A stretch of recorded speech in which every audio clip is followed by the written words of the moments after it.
Hello students, हमारा जो continued हमारा जो चैप्टर था वो था मैनेजमेंट थॉट। हम मैनेजमेंट थॉट की जो थ्योरीज़ हैं वो कंटिन्यू कर रहे थे। तो हमने क्लासिकल थ्योरी करी थी। क्लासिकल थ्योरी के थ्री सब थ्योरीज़ हैं। जो पहली उसमें से हमारी थ्योरी है क्लासिकल थ्योरी की scientific, second bureaucratic and third one is administrative. तो ब्यूरोक्रेटिक तक हमने कंप्लीट कर लिया था इससे प्रीवियस वीडियो में। Now come to administrative management. Administrative management was given by Henry Fayol. तो अब हम इसकी जो मतलब है, इसका जो क्या इसको बोलते हैं, कौन सी ये थ्योरी होती है उसके बारे में पढ़ते हैं। जो एडमिनिस्ट्रेटिव थ्योरी है, मैनेजमेंट है या थ्योरी जो भी आप बोलना चाहें, वो ऑपरेशनल मैनेजमेंट थ्योरी भी कहा जाती है, जिसको डेवलप किया गया by Henry Fayol in 1841 to 1925 के बीच में। जो हेनरी फेयोल का पीरियड था, एक फ्रेंच इंडस्ट्रियलिस्ट थे, मैनेजर थे, ठीक है। तो एक साइंटिफिक मैनेजर, जो साइंटिफिक मैनेजमेंट जो हमने पढ़ा है वो एम्फसाइज करती है जॉब डिज़ाइन अप्रोचिंग स्टडी में, ठीक है। जो स्टडी ऑफ मैनेजमेंट है वो किस पे बिलीव करता है? जॉब डिज़ाइन में, ठीक है, जो एक कॉम्प्रिहेंसिव व्यू है। तो जो सेकंड एरिया है क्लासिकल अप्रोच का, वो कंसर्न करता है with the entire range of managerial performance. जो हमारा ब्यूरोक्रेटिक है वो किस चीज़ पे कंसंट्रेट करता है, कंसर्न किस चीज़ पे करता है? With the managerial performance. तो एडमिनिस्ट्रेटिव मैनेजमेंट के बारे में अगर हम बात करें तो वो फोकस करता है ऑर्गेनाइजेशनल एफिशिएंसी पे। इसका मेन जो कंसंट्रेशन है वो है ऑर्गेनाइजेशनल एफिशिएंसी। ये अप्रोच एक कॉम्प्रिहेंसिव एनालिसिस है मैनेजमेंट का, ठीक है, जिसमें मैनेजमेंट के जो एलिमेंट्स हैं वो आउटलाइन होते हैं। प्लानिंग, ऑर्गेनाइजिंग, कमांडिंग, कोऑर्डिनेटिंग, मतलब एक पूरा एक एडमिनिस्ट्रेशन जहाँ पे वर्ड आ जाता है वहाँ पे सारी चीज़ें, जितने भी एलिमेंट हैं मैनेजमेंट के, प्लानिंग से ऑर्गेनाइजिंग, कमांडिंग, सारी जितने भी एलिमेंट्स हैं जो एक मैनेजमेंट को बिल्ड करते हैं, वो सारी चीज़ें आ जाती हैं कंट्रोलिंग तक, ठीक है। इसमें कंसिडर करा जाता है वर्थवाइल डिवीजन है, ये एक स्टडी करता है, एनालाइज करता है इफ़ेक्ट को, मैनेजमेंट के जो प्रोसेस हैं अकॉर्डिंग टू दैट, उस तरीके से पूरा। तो फेयोल का जो कंट्रीब्यूशन है, फेयोल का कंट्रीब्यूशन है सारी एक्टिविटीज़ में, इंडस्ट्रियल ऑर्गेनाइजेशन में। उसने 6 ग्रुप्स में उन्होंने इसको डिवीज़न करा है। जो उनका कंट्रीब्यूशन है टेक्निकल से रिलेटेड, जहाँ पे टेक्निकल वर्ड आ रहा है तो वहाँ पे प्रोडक्शन, कैसे प्रोडक्शन किया जाता था लीस्ट कॉस्टिंग पर, ठीक है। कमर्शियल की जहाँ हम बात करते हैं वहाँ पे बाइंग, सेलिंग, एक्सचेंज, ये सब कुछ कंसर्न्ड है, ठीक है। फिनेंशियल कैसे सर्च किया जाता है, कैसे ऑप्टिमम यूटिलाइजेशन किया जाता है, कैपिटल रिलेटेड एस्पेक्ट है ये, ठीक है। सिक्योरिटी की जहाँ पर बात आती है, security means protection of property and persons. हमारा जो HR है प्लस जो हमारा जिसमें जो भी हमारा ऑर्गेनाइजेशन है, किस तरह से सिक्योरिटी, कौन कौन से प्रोसेसेस अडॉप्ट किए जाते हैं बाय एनी ऑर्गेनाइजेशन, ठीक है। अकाउंटिंग एक फिफ्थ जो इसका आप ग्रुप बोलें तो वो अकाउंटिंग है, जो इंक्लूड करता है स्टैट्स को, किसी भी तरह के अकाउंटिंग से रिलेटेड एस्पेक्ट को। मैनेजरियल की जहाँ पर बात आती है, लास्ट हमारा जो उसका एक्टिविटी ग्रुप आता है वो मैनेजरियल आता है। मैनेजरियल में मतलब वही प्लानिंग, ऑर्गेनाइजिंग, जो हमारे POSDC 5 एलिमेंट्स हैं मैनेजमेंट के, वो यहाँ पर इंक्लूड होते हैं। तो जनरल प्रिंसिपल जो मैनेजमेंट का सजेस्ट किया है फेयोल ने, बाय द फेयोल, वो कंसिडर करता है यूजफुल कंटेम्प्रेरी मैनेजमेंट प्रैक्टिसेस को, जहाँ पे जो प्रिंसिपल्स हैं हेनरी फेयोल के, वो डिवीजन ऑफ वर्क, जो हमने 14 प्रिंसिपल्स पढ़े हैं 12th क्लास में भी, division of work, authority, discipline, unity of command, कैसे डायरेक्शन दी जाती है, unity of direction, subordination of जो individual interest to general interest में कैसे सबऑर्डिनेशन होता है, ठीक है। रिम्यूनरेशन से रिलेटेड सेंट्रलाइजेशन, जो पूरा एक स्केलर चेन होता है, ठीक है। ऑर्डर, इक्विटी, ठीक है। Stability of tenure of personal, ठीक है। इनिशिएटिव, एस्पिरिट डी कॉर्प्स, जितने भी प्रिंसिपल्स थे वो सारे रिलेटेड, जितने भी सारे फेयोल के हमने पढ़े, वो सारे प्रिंसिपल्स जनरल प्रिंसिपल्स आते हैं, because this study was given by Henry Fayol. अब अगर हम बात करें अप्राइजल ऑफ अगर हम बात करते हैं अप्राइजल ऑफ अगर हम बात करते हैं अप्राइजल ऑफ क्लासिकल अप्रोच की, तो क्लासिकल अप्रोच एक सिग्निफिकेंट कंट्रीब्यूशन है डेवलपमेंट का मैनेजमेंट थ्योरीज़ की।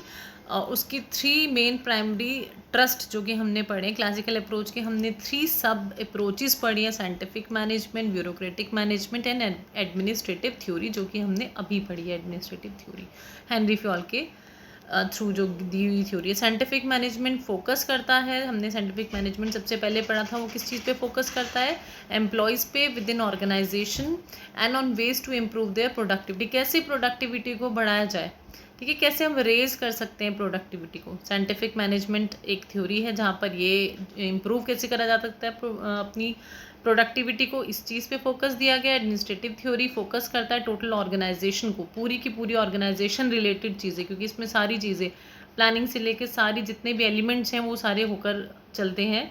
तो एडमिनिस्ट्रेटिव थ्योरी फोकस करता है ऑर्गेनाइजेशन, टोटल ऑर्गेनाइजेशन पे, वे कैसे बनाया जाता है इसको मोर एफिशिएंट, ठीक है।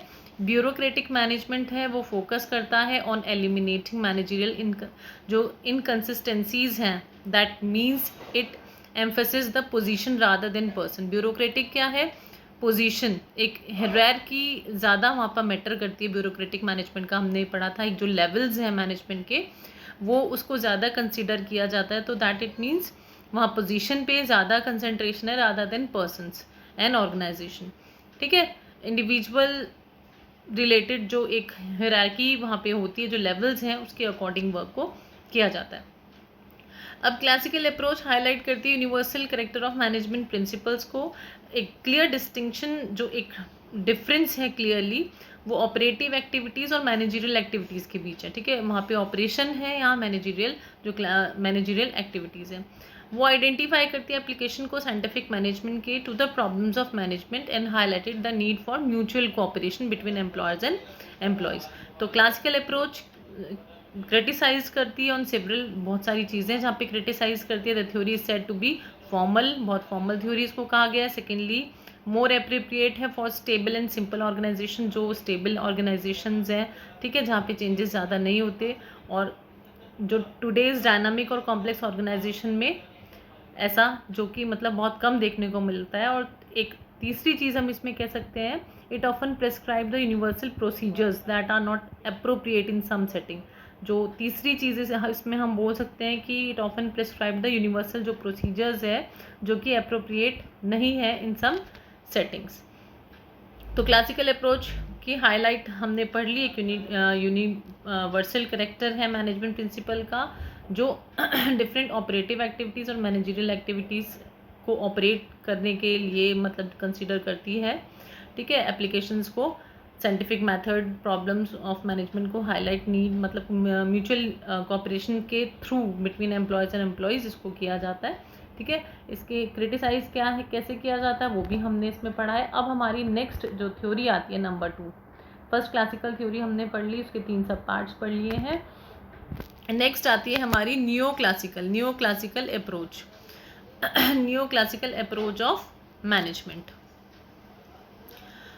तो जो हमारी न्यू क्लासिकल अप्रोच है मैनेजमेंट की, दैट वाज 1930 टू 1960 का टाइम पीरियड की जो अप्रोच हमारी है। न्यू क्लासिकल अप्रोच शुरू हुई थी, ये हॉथरॉन स्टडीज़, जो हॉथरॉन एक्सपेरिमेंट्स है उस पर बेस्ड एक अप्रोच है। न्यू क्लासिकल अप्रोच एक हॉथरॉन स्टडीज़ पे बेस्ड है 1920s की। इट ग्री और जो इसने मतलब ग्रो किया, लिमिटेशंस जो क्लासिकल थ्योरी की थी उनको सॉर्ट आउट किया। अंडर क्लासिकल अप्रोच में जितनी भी थी, मेनली अटेंशन कहाँ दी गई थी, जॉब्स एंड मशीन्स को, एक मैकेनिकल थ्योरी कहा जाता है क्लासिकल थ्योरी को, ठीक है। तो after some time workers resisted this approach, जो क्लासिकल अप्रोच थी, जो वर्कर्स थे उन्होंने रेसिस्ट किया इस अप्रोच को। उनको सोशल और साइकोलॉजिकल सेटिस्फैक्शन भी चाहिए था, therefore attention shifted towards the human side of management. New classical approach का मेन जो था वो किस लिए आई, क्योंकि जो वर्कर्स थे वो इस अप्रोच से मतलब थोड़े टाइम बाद रेसिस्ट किया उन्होंने अप्रोच को। सोशल साइकोलॉजिकल सेटिस्फैक्शन भी रिक्वायर्ड था, तो अटेंशन शिफ्ट हुई towards the human side of management. तो न्यू क्लासिकल अप्रोच वहाँ से स्टार्ट हुई। तो जो हमारा हॉथरॉन एक्सपेरिमेंट्स है वो फोकस करता है सोशल फैक्टर्स पे, ग्रुप्स पे, सोशल फैक्टर्स, जैसे कि हमने अपनी क्लासेस में, जूम क्लासेस में हमने ये पूरा हॉथरॉन एक्सपेरिमेंट्स जो एक्सप्लेनेशन था वो पूरा पढ़ा है। ये क्या है, सोशल फैक्टर से रिलेट करता है, सोशली एक जो पूरा का पूरा हमारा सोशल जो अटेंशन होती है, ठीक है, किसकी, एम्प्लॉयर्स की एम्प्लॉयज़ के बीच की उनके वर्किंग जो कंडीशंस हैं, उनके बीच का जो किस तरह का कोऑपरेशन है, कैसा मोटिवेशन है, इन सब चीज़ों के बारे में। ठीक है, ग्रुप टूवर्ड्स ग्रुप, बहुत सारे मतलब जो ग्रुप्स होते हैं ग्रुप में ही वर्क होता है, कोऑपरेशन के थ्रू ही वर्क होता है, उससे रिलेट करता है। लीडरशिप इसका एक एलिमेंट है, कैसे इफेक्टिव कम्युनिकेशन किया जाए मोर एंड मोर एफिशिएंटली अपने वर्क को करने के लिए। कॉन्फ्लिक्ट बीच में होते हैं जहाँ पे सोशल वर्ड आता है, जहाँ पे हमें मतलब हम एक दूसरे की साइकोलॉजी को अंडरस्टैंड करने की कोशिश करते हैं, ट्राई करते हैं, तो कॉन्फ्लिक्ट भी बीच में एक एलिमेंट आता है। सुपरविजन भी यहाँ पे, ये 6 जो इसके एस्पेक्ट्स हैं इससे रिलेट करता है हमारा। तो ये 6 फैक्टर्स हमें पढ़ना बहुत इंपॉर्टेंट है। जैसे सोशल फैक्टर हो गया हमारा इम्पॉर्टेंट वेरिएबल है जो इन्फ्लुएंस करता है वर्किंग को ऑर्गेनाइजेशन के। ठीक है, अगर मोर हमारा जो फॉर्मल स्ट्रक्चर है उसके अरेंजमेंट उसके अकॉर्डिंग कैसे होगा।